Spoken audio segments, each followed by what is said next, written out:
Hello everyone, welcome to a new video. Today we are going to learn how to record a date by default when a new row is added to a Smartsheet. So let's get started. This video is going to be very short.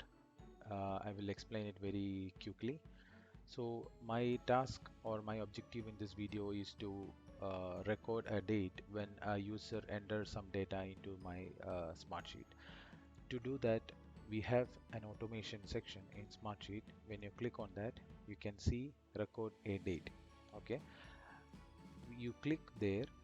Now, before I go on to all the section, I will show you the last section here, record a date. Record a date in uh, column. See, the column is disabled here and I am not able to select any of the column. This is because I want to make sure the column that I have here, column 1, column 2, 3, 4, 5, etc., should be in a date format wherever you want to enter. For example, if you want to enter a date in column 4, it should be in a date format. To do that, come right click here, click edit column properties, change the text number to date, restrict it to date only.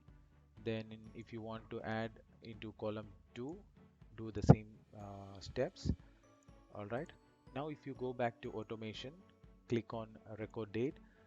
Now you can see this is enabled.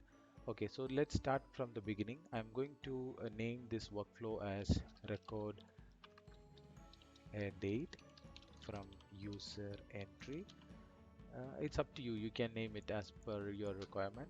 So my trigger is when a new row when a row are added, yeah, rows are added. So I click on that.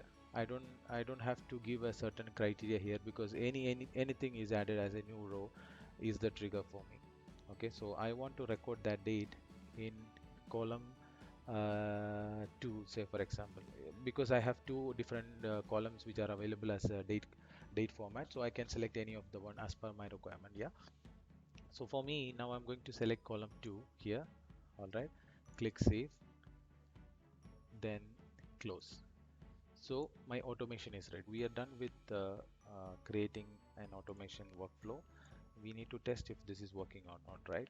So I'm going to test the first row by entering some random uh, details or data to it. I'm just mentioning testing. See, now you can see the date is captured into column 2.